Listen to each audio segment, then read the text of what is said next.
Welcome to another video. Dr. Tola over here, and Dawzo Shabalala Israel himself. So today, I have an exciting episode. I want to teach you how to use the credit system, understand debt monetization, and actually how to invest into the property market in South Africa. I've been saying the same thing over and over in this YouTube channel, and I'm going to repeat it until you guys get it and you actually practice what I'm telling you.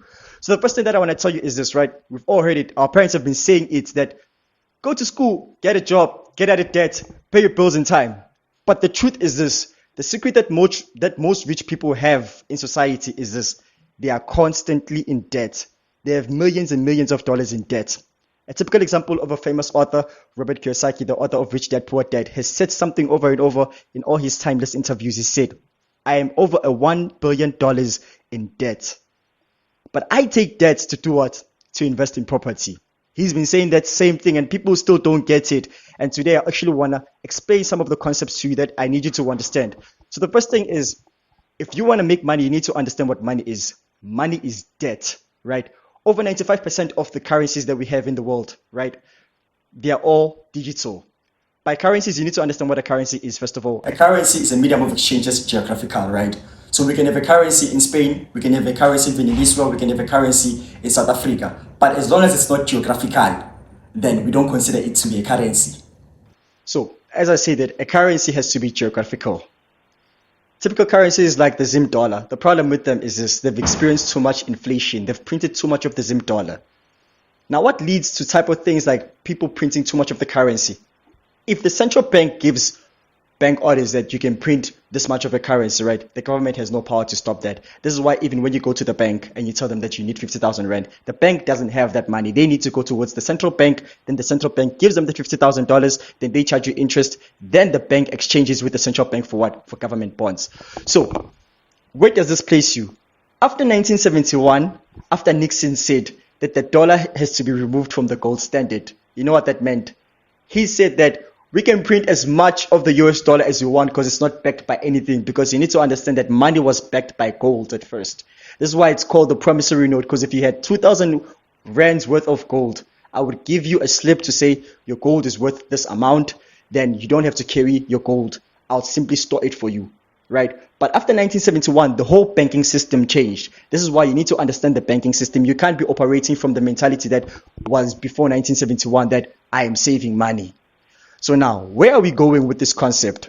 So now with this concept, then it will make you understand what debt monetization is and what QE is, because you'll be able to position yourself correctly with the bank.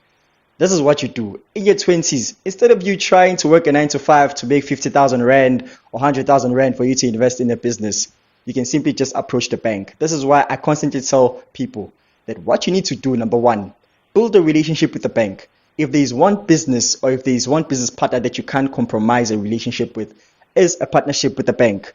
Make sure that you pay your overdrafts, your loans, everything in time, because your relationship with the bank will benefit you when you want to scale your business. In your 20s, you lay a foundation to say that, you know what, now that I understand that money is debt, I don't have to work a 9 to 5 for me to actually make 50,000 rand so that I can invest in a business. Because what most people do, that's why there are certain groups of people that I call people that are operating from the 1971 mentality moving back. They tell you that I'm going to go to school, I'm going to get a job, then with my retirement fund that I've invested in a 401k or in a life policy, I'm going to open a business with that. The problem that I have with that concept is this: you've spent half of your lifetime trying to acquire 500,000 so that you can invest in a property or so that you can invest in a business, while you could have just spent 5 years making sure that you pay your overdraft in time, taking debt with the bank, so that you can have access towards a higher facility so that you can invest in a property. Now, what most people do, they wait until they are 60 so that they can get their government pensions. So you can wait until you are 60.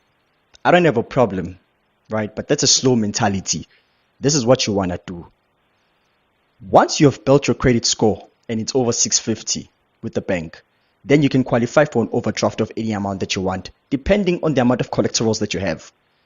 If you have assets that acquire towards 2 million rand, right? Let's say maybe you have a property that can be used as a collateral. The bank can give you a loan against that asset. But let's say you're a student like me. You want to start a business. You don't have money. You're depending on your stipend money. You don't know where to start. Now, this is what you want to do, right? Firstly, you want to turn your uninformal business into a formal business. because the bank will never take you serious if you do not have a business bank account. Not a personal account, but a business bank account for your business. And for you to get that, you obviously know that you need to register a company with CIPC, then you get your core R15.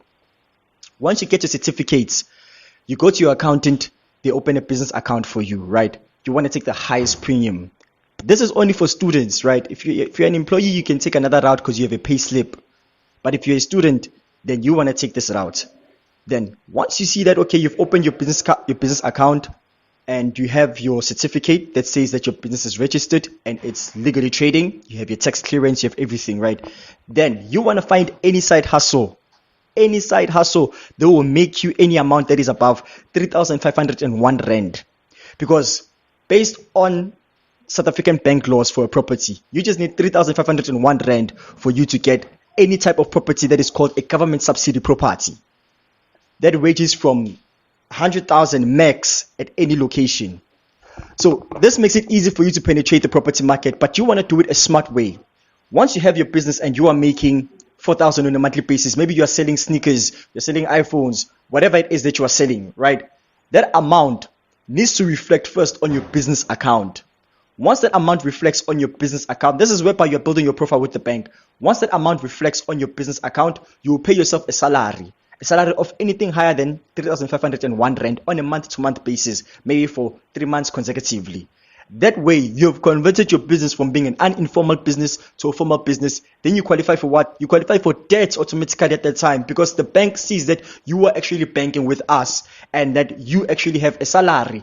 But if you're a student, you do not want to be using a student account, because that money will reflect as what? As a stipend. You want to use a check account, a personal check account. Then that money will reflect as a salary. Then the bank will consider you to say, okay, you've been banking well, you qualify for a property of this amount. Once you have the property, then there are a few things that you can do to actually use your property as a bank. Now, this is what you do. You have the property on you that you are paying consistent bond for, because you have the side business that is making over 4,000 on a month-to-month basis, right? You just want to find any business that's making 4,000 on a month-to-month basis, right? You are paying your bond.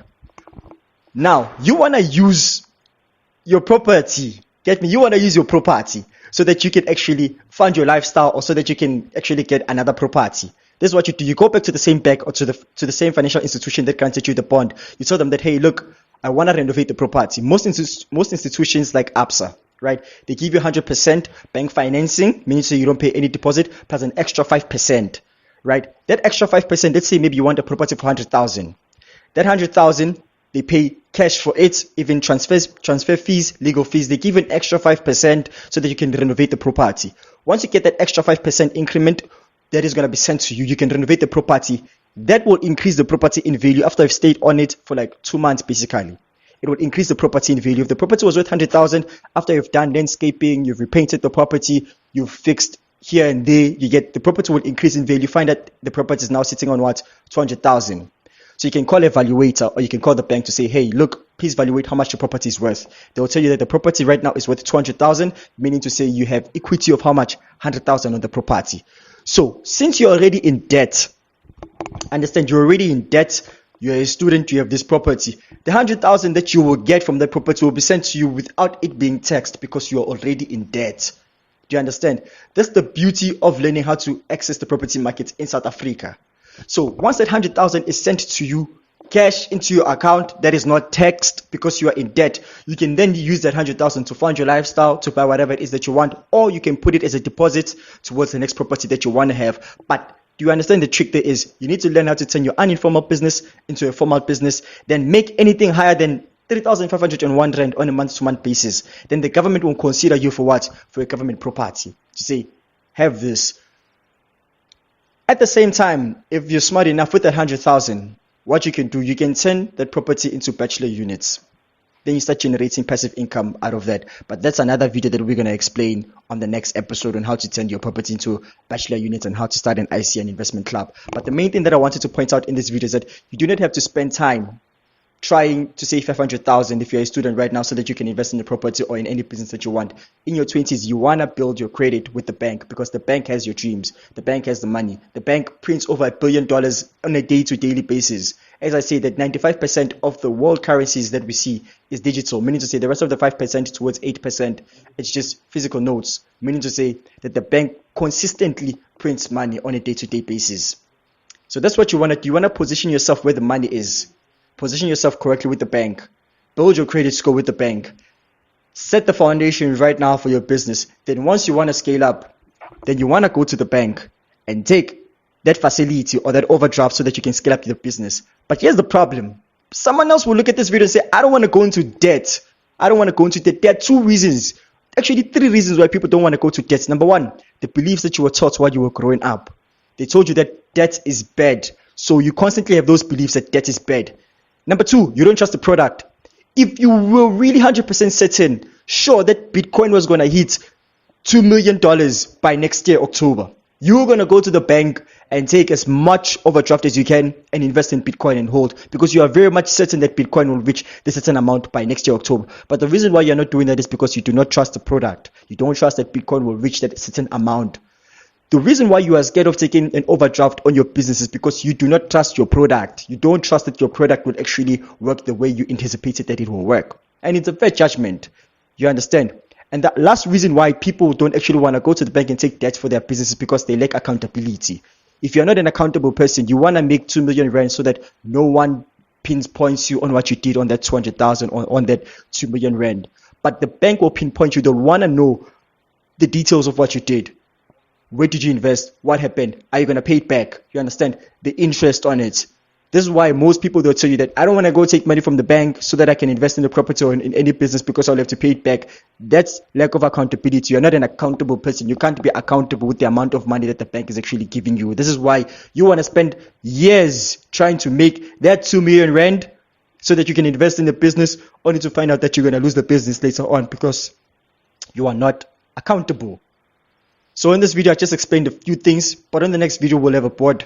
Then I'll go deeper into the dynamics, step-by-step video on how to actually move from the unit that you got to bachelor units and how to understand capital gains in property and reinvesting back into the property markets. But this has been Dr. Dollar over here in Dozo Shabala. Make sure that you subscribe to the YouTube channel. Make sure that you leave the thumbs up, hit the notification button, share the link with everyone else, and hit the comment section as well. Thank you. Oh my god, how's that? I think it's nice. Your video is too long. It's too long. I think we'll have to talk. What's the finish? What's the finish? Serious, my god. What's the finish? Huh? What's the finish? We will have to talk. We'll have to talk, my god.